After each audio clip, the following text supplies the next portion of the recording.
Bà sư đấy ngày nay nhóm miền computer một cứng việc này phải ở cả đấy cái này bàn ta hotspot mình này những xe bị tụt sập bánแต่ไปยังกันในตะการรอเตอร์ตัวคือbị ở cả đấy bàคือbị ở cái này chứ cái nàyนี่bà này cái nốt cái này nhé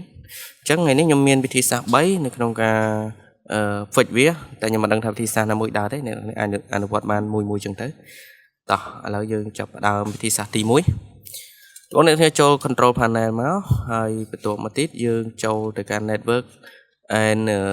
internet បាទនៅខាងលើនេះអញ្ចឹងបន្ទាប់ពីចូលដល់ហ្នឹងហើយយើងចូល network and internet sharing បាទបន្ទាប់ទៀតយើងចូល change adapter setting នេះហើយយើងចូលលើ Wi-Fi ហើយបន្ទាប់មកទៀតយើងមកស្ដាំលើវាមកស្ដាំលើវាទៅយើងយកពាក្យថា DNS កន្លែងនេះគឺវាធ្វើការស្វែងរកបញ្ហាឲ្យយើងហើយករណីដែលវារកបញ្ហាឃើញគឺវានឹងលោតឲ្យយើង fix ប៉ុន្តែករណីនេះគឺអត់មានទេដោយសារតែវា connect អត់កើតតែម្ដងគឺ Wi-Fi របស់ខ្ញុំវាអត់ connect ជាមួយ password ទេវាអត់ save password ទេអញ្ចឹងយើងមិនអាចបន្តទៅមុខបានទេបើសិនជាអ្នកឃើញពាក្យវាដាក់ថា net to fix អីចឹងទៅ fix this អីចឹងទៅអាហ្នឹងអាចធ្វើបានហើយ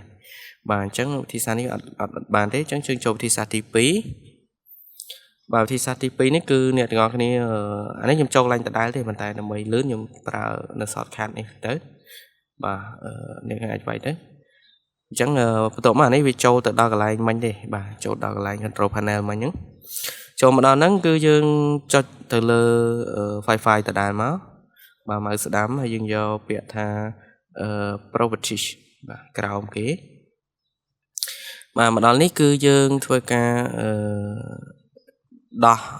Chris ចេញបាទជាងដោះChris នៅ IP version 6នេះចេញបាទអ្នកមើលទៅនេះ Internet Protocol version 6ហ្នឹងយើងដោះចេញយើង save សិនទៅហើយយើងសាកលបង connect ម្ដងទៀតបាទអានេះយើងដោះទៅប៉ុណ្ណឹងយើងអូខេទៅយើងធ្វើការសាកលបង connect បាទ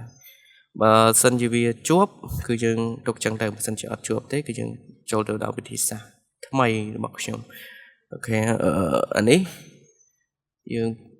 ចាំបន្តិចទេវាពងអត់ដើរបាទអញ្ចឹងវាអត់ដើរទេ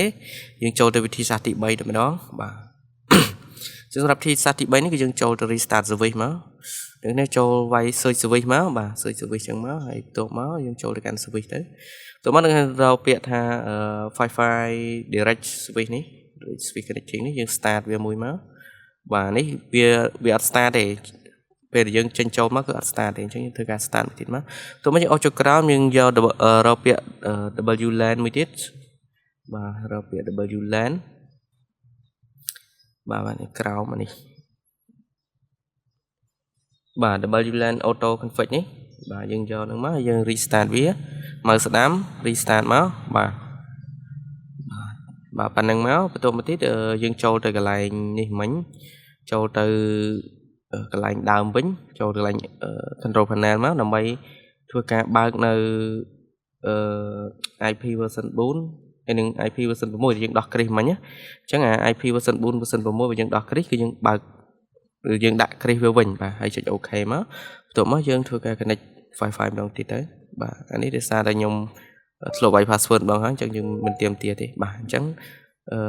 បញ្ហារបស់យើងត្រូវបានដោះស្រាយហើយបាទអញ្ចឹងសម្រាប់បងប្អូនដែលមានបញ្ហាហ្នឹងអាចធ្វើការតាមវិធីសាស្ត្រទាំង3ហ្នឹងទៅបើសិនជាអាមួយណាដើរយើងអាចអនុវត្តតាមអាហ្នឹងទៅអញ្ចឹងបាទអរគុណច្រើន